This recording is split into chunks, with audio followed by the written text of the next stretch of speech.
तो बच्चों हमने फ्लेमिंगो बुक का पोएट्री सेक्शन स्टार्ट किया था और हमने लास्ट वीडियो में हमारी सेकंड पोएम पढ़ी थी जिसका नाम है an elementary school classroom in a slum. और बच्चों हमने पोएम कंप्लीट पढ़ ली थी, एक्सप्लेनेशन हमने समझी थी, विथ रेफरेंस हमने इसको पढ़ा था। तो हमने बच्चों पढ़ा था पोएम 4 स्टेंजास में लिखी गई थी। फर्स्ट स्टेंजा में पोइट ने उस क्लासरूम में पढ़ने वाले कुछ बच्चों के बारे में हमें बताया था जिसको पढ़ के हम समझ सकते थे कि वो बच्चे कितने गरीब फैमिली से आते थे, वो बच्चे अपनी लाइफ में भरपेट खाना भी नहीं खा पाए थे कभी, और कितने थके हुए थे, कितने ज़्यादा वो बच्चे हर तरह के फन से, हर तरह के ब्राइटनेस से वो बच्चे बहुत ज़्यादा दूर थे। इसी तरह से बच्चों सेकेंड स्टैंजा में पोइट ने उस क्लासरूम की वॉल्स के बारे में हमें बताया था और वहाँ पे डेकोरेशन के लिए जो जो चीज़ें टंगी हुई थी, जो जो पिक्चर्स वहाँ पे थी, हमने उसके बारे में पढ़ा था। थर्ड स्टैंजा में पोइट ने हमें बताया था कि इन बच्चों का प्रेजेंट तो अंधेरे में है ही, साथ ही इन बच्चों के फ्यूचर में भी सिर्फ अंधेरा ही है, क्योंकि ये बच्चे इसी स्लम में पैदा हुए हैं और ये अपनी पूरी लाइफ इसी स्लम में ही रहने वाले हैं। स्लम का मतलब जो कि कचरे के ढेर पे, गंदगी में संकड़ी गलियां हैं, और यहाँ तक कि वहाँ का जो स्काई था वहाँ से भी कोई ब्राइटनेस, कोई होप उन बच्चों को नहीं मिलती थी। स्काई भी बिल्कुल डार्क था, वहाँ वो भी सिर्फ डार्कनेस को ही रिप्रेजेंट करता था। लेकिन लास्ट फोर्थ स्टैंजा में बच्चों पोइट ने इस सब चीज़ों का एक सॉल्यूशन हमें बताया था कि कैसे हम इन बच्चों की लाइफ में जो इतने सालों से चला आ रहा सोशल इनजस्टिस है और इनइक्वालिटी है, इसे हम किस तरह से दूर कर सकते हैं, कैसे इन बच्चों की लाइफ में हमें एक पॉजिटिव एटीट्यूड, एक पॉजिटिव चेंज लेके आ सकते हैं। तो वो सॉल्यूशन क्या था? पोइट ने हमसे कहा था कि जितने भी ऑथराइज्ड पीपल हैं, जो पावरफुल पीपल हैं, जो कि पॉलिसी मेकर्स हैं, पॉलिसी बनाते हैं और उसे एग्जीक्यूट करते हैं, तो ये उन लोगों की रिस्पॉन्सिबिलिटी है कि उन्हें आगे आना चाहिए, इन बच्चों की लाइफ में आने वाली हर प्रॉब्लम को, हर इनजस्टिस को दूर करना चाहिए और इन बच्चों को अपॉर्चुनिटी देनी चाहिए कि ये बच्चे अपनी लाइफ में अच्छी एजुकेशन लें और नेचुरल ब्यूटी देखें। इस गंदगी से, इस स्लम से वो बच्चे बाहर निकलें और जो एक्चुअल ब्यूटीफुल वर्ल्ड है, सिविलाइज्ड वर्ल्ड है, उस वर्ल्ड की सिटीज़ को, उस वर्ल्ड की नेचुरल ब्यूटी को ये बच्चे भी देखें। और तभी पोइट ने लास्ट में कहा था कि जो बच्चे इस तरह से कर सकते हैं, अच्छी नॉलेज ले सकते हैं और नेचुरल ब्यूटी देख सकते हैं, वही बच्चे ऐसा काम कर सकते हैं बड़े होके कि हिस्ट्री वो क्रिएट कर दें, हिस्ट्री में उनका नाम इंक्लूड हो जाए। तो इस तरह से एक बहुत अच्छे मैसेज के साथ पोइट ने ये पोएम एंड की थी। ये कंप्लीट पोएम हमने लास्ट वीडियो में पढ़ ली थी। इस वीडियो में बच्चों हम इस पोएम के क्वेश्चन सॉल्व करेंगे, पर उससे पहले हम एक बार इस पोएम की समरी पढ़ेंगे ताकि हम कंप्लीट पोएम एक बार फिर से रिवाइज कर लें। तो चलिए स्टार्ट करते हैं। Summary of the poem. तो सबसे पहले बच्चों हम इस पोएम की एक बार समरी वापस समझ लेते हैं। The poet presents a pathetic picture of a classroom in a slum school। तो बच्चों इस पोएम में पोइट ने क्या प्रेजेंट किया है? एक पैथेटिक पिक्चर, एक बहुत ही दयनीय पिक्चर पोइट ने प्रेजेंट की है जो कि एक स्लम एरिया के स्कूल के क्लासरूम की है।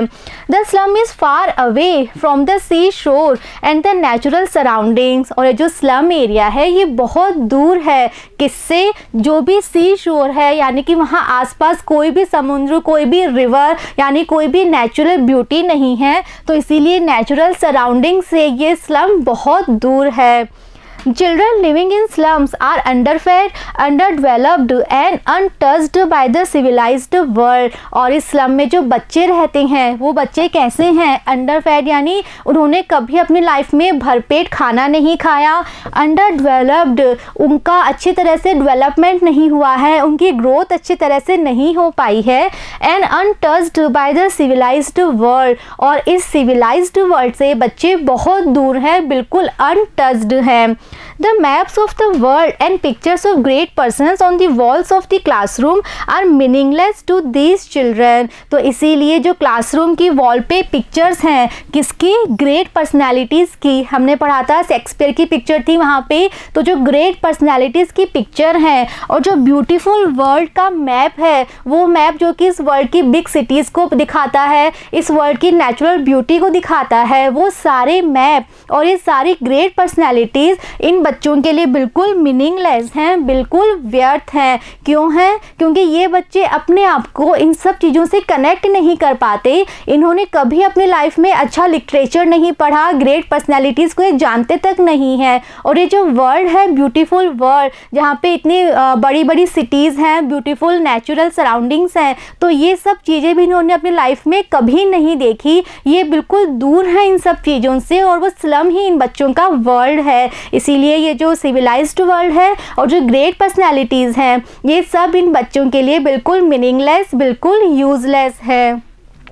For them, the narrow lanes outside the classroom window, the dusty sky and the heaps of rubbish are their world। और इन बच्चों का वर्ल्ड एक्चुअल में क्या है? जो क्लासरूम की विंडो के बाहर नैरो लेन्स हैं, यानी इनका जो स्लम है, जहाँ पे पतली पतली संकड़ी गलियाँ हैं, और क्या है? हीप्स ऑफ रबिश, कचरे का ढेर है। और यहाँ तक कि वहाँ का जो स्काई है वो भी किसी तरह की ब्राइटनेस या होप इन बच्चों को नहीं दिखाता।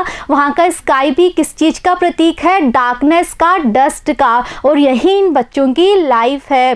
तो इन बच्चों का वर्ल्ड बिग सिटीज़ या नेचुरल ब्यूटी में नहीं है, बल्कि इन बच्चों का वर्ल्ड इसी स्लम की गंदी संकड़ी गलियों में है। वो गलियां जो कि सील हैं, किससे? डार्क और डस्टी स्काई से। The poet urges the educated and civilized people of the society to break all the barriers and lead them to green fields and pastures of knowledge to make them a part of the civilized world। और इसीलिए poet last में 4th stanza में अर्ज करते हैं। अर्ज का मतलब होता है रिक्वेस्ट करना, अपील करना। तो पोइट लास्ट में अपील करते हैं किससे? सोसाइटी के जो एजुकेटेड लोग हैं, सोसाइटी के जो सिविलाइज्ड लोग हैं, यानी कि जो कि ऑथराइज्ड पीपल हैं, पावरफुल पीपल हैं, पॉलिसी मेकर्स हैं, उनसे पोइट लास्ट में अपील करते हैं, रिक्वेस्ट करते हैं। और क्या रिक्वेस्ट करते हैं? कि वो आगे आएँ और सारे बैरियर्स को, सारी बाधाओं को, इन बच्चों के रास्ते में जो जो भी रुकावटें आती हैं, उन सभी रुकावटों को ये लोग तोड़ दें और इन बच्चों को लीड यानी लेके जाएं। कहाँ जाएं? ग्रीन फील्ड्स यानी नेचुरल ब्यूटी में लेके जाएं। इन बच्चों को वो दिखाएं कि आपके स्लम के बाहर भी एक दुनिया है जो कि बहुत ही सुंदर है। तो वो ब्यूटीफुल वर्ल्ड, वो नेचुरल वर्ल्ड इन बच्चों को दिखाएं। एंड पास्चर्स ऑफ नॉलेज, और किस तरह का पास्चर, किस तरह का ग्राउंड? ज्ञान का मैदान, यानी इन बच्चों के लाइफ में अच्छी एजुकेशन लेके आए। To make them a part of the civilised world, और ऐसा करने पे ही ये बच्चे हमारे सिविलाइज्ड वर्ल्ड का एक पार्ट बन पाएंगे। तो अभी तक ये बच्चे सिविलाइज्ड वर्ल्ड से बिल्कुल दूर हैं, बिल्कुल अलग है। इनका स्लम ही इनके लिए पूरी दुनिया है। लेकिन ये हमारी सोसाइटी के जो रेस्पॉन्सिबल पीपल हैं, ये भी उनकी ही रिस्पॉन्सिबिलिटी है कि इन बच्चों के लिए भी वही काम करें। इन बच्चों की लाइफ में आज तक जितना भी इनजस्टिस है, इनइक्वालिटी है, उस सबको दूर करें और इन बच्चों को एक अच्छी एजुकेशन दें और इन्हें नेचुरल ब्यूटी दिखाएं, ये सिविलाइज्ड वर्ल्ड दिखाएं। People who are possessed with the warmth and power of the sun can make history। और पोएम के लास्ट लाइन में पोइट ने कहा था कि केवल वो व्यक्ति जो कि पजेस होता है कोई चीज़ अपने पास में होना या रखना, तो केवल वो व्यक्ति जिनके पास होती है सन की वार्मथ, सन की गर्मी और सन की पावर। और सन की वार्मथ एंड पावर का क्या मतलब है?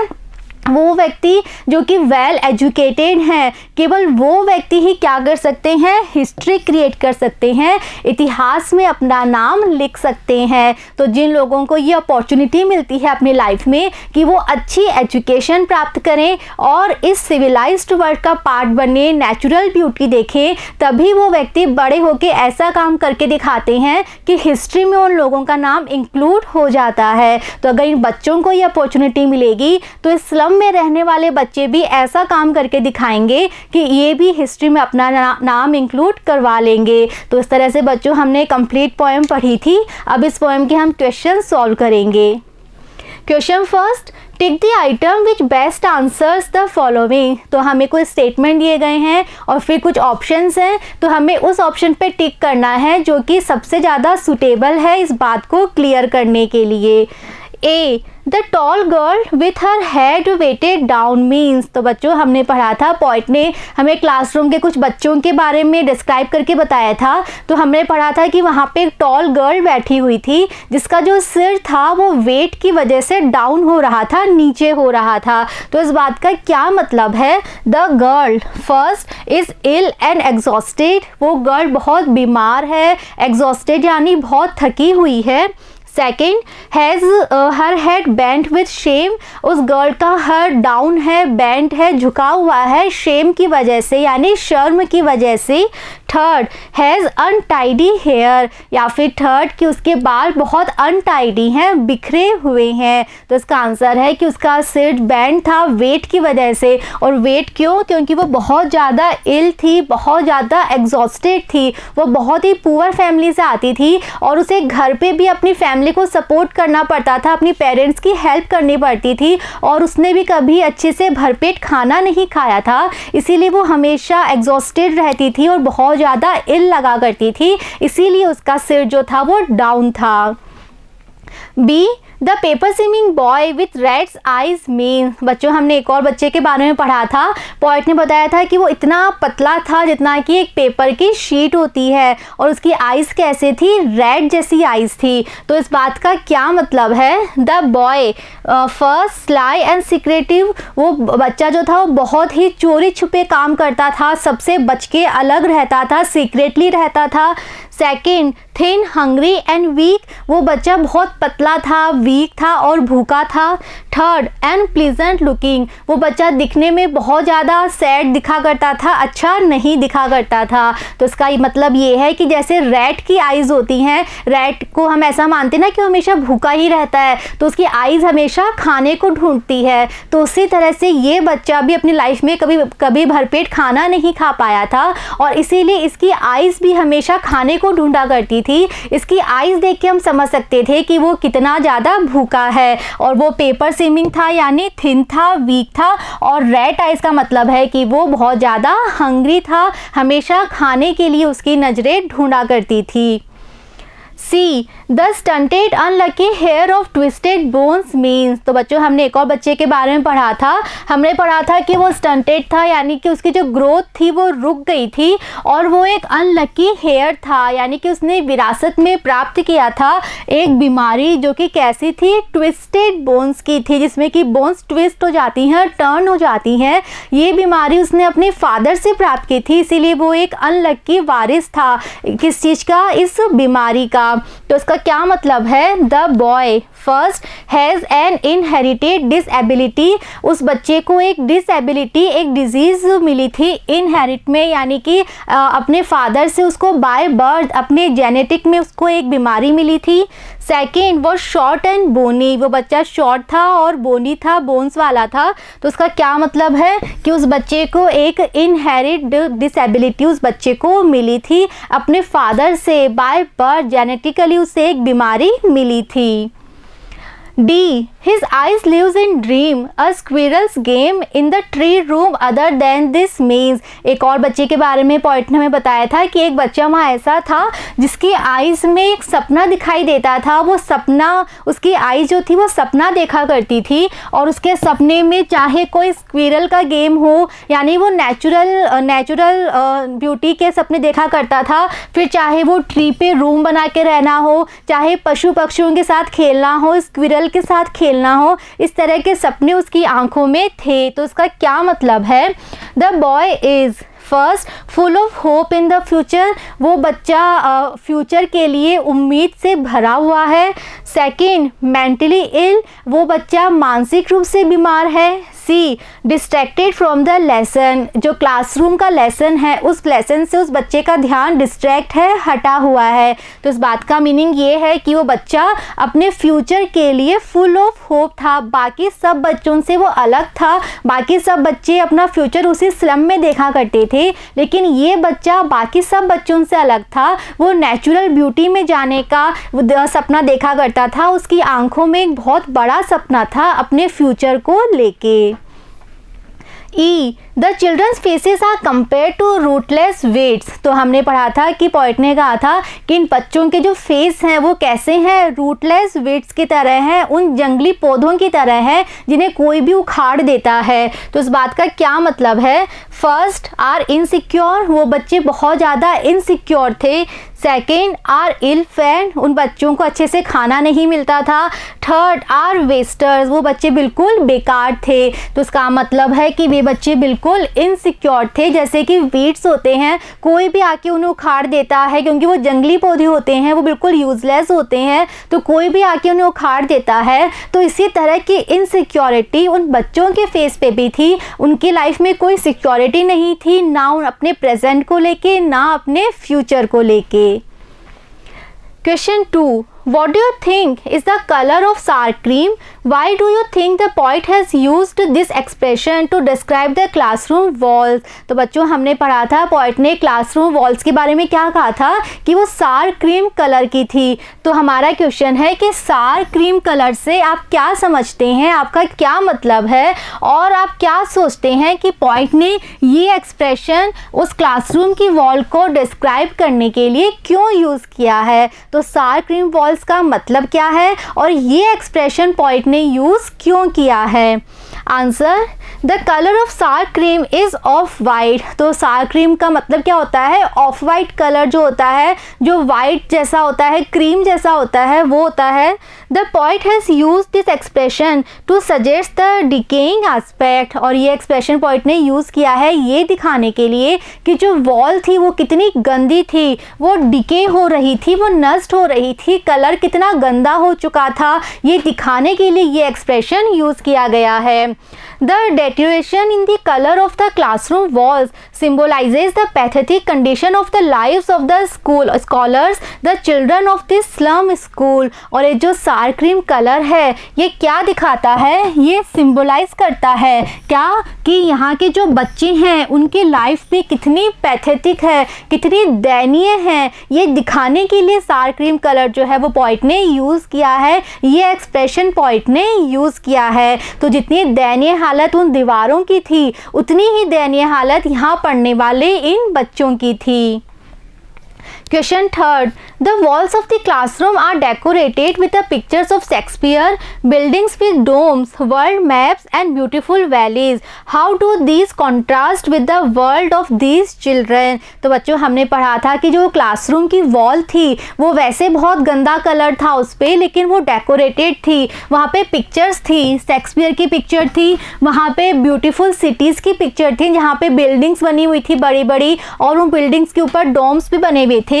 वहाँ पे बहुत ही सुंदर इस वर्ल्ड के मैप लगे हुए थे और बहुत ही ब्यूटीफुल फ्लावरी वैलीज़ की वहाँ पर भी फ़ोटोज़ थी। तो ये सारी चीज़ें जो थी हमने पढ़ा था कि बिल्कुल ऑपोजिट थी, ये कॉन्ट्रास्ट बता रही थी वहाँ पे पढ़ने वाले बच्चों की लाइफ से। तो क्यों कॉन्ट्रास्ट, क्या कॉन्ट्रास्ट था, क्यों वो बिल्कुल कॉन्ट्रेरी थी, ऑपोजिट थी इन बच्चों की लाइफ से? Answer.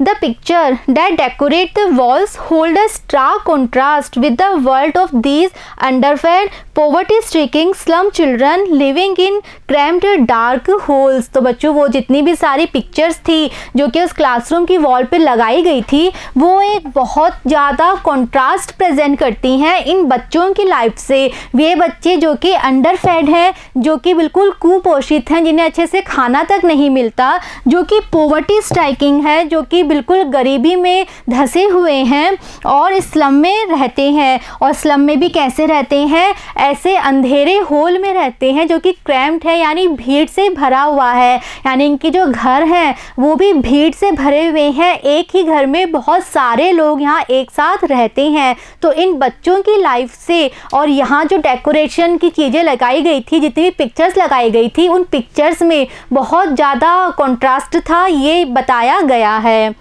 Obstacle hamper their physical and mental growth. तो यहाँ पे जो बच्चे हैं उनकी फिजिकल ग्रोथ, मेंटल ग्रोथ हो ही नहीं पाती, क्योंकि बहुत सारे ऑब्स्टिकल्स, बहुत सारी बाधाएं आ जाती हैं जो कि इनकी ग्रोथ को हैम्पर कर देती हैं, रोक देती हैं।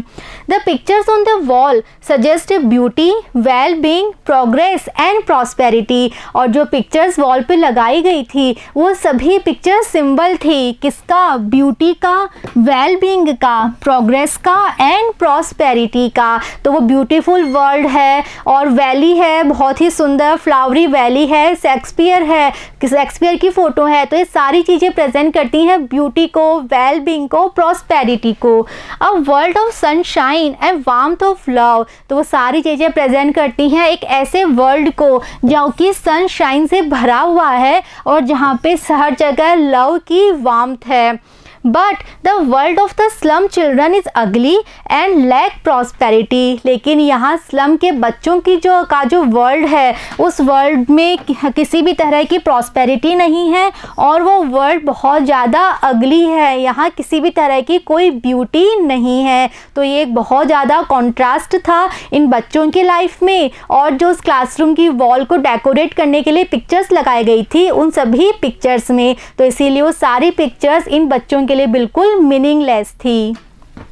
Next question, what does the poet want for the children of the slums, how can their lives be made to change. तो लास्ट क्वेश्चन है कि जो पोएट हैं वो इस स्लम में रहने वाले बच्चों के लिए क्या चाहते हैं, लास्ट में वो क्या चाहते हैं कि इनके साथ क्या हम करें। How can their lives be made to change, और किस तरह से इन बच्चों के जीवन में चेंज लाया जा सकता था, इन बच्चों की लाइफ में एक पॉजिटिव चेंज हम ला सकते हैं किस तरह से। Answer, the poet wants the people in authority to realise their responsibility towards the children of the slum. तो पोएट चाहते हैं कि जितने भी ऑथराइज्ड पीपल हैं वे अपनी रेस्पॉन्सिबिलिटी समझें, अपनी जिम्मेदारी समझें इन बच्चों के लिए।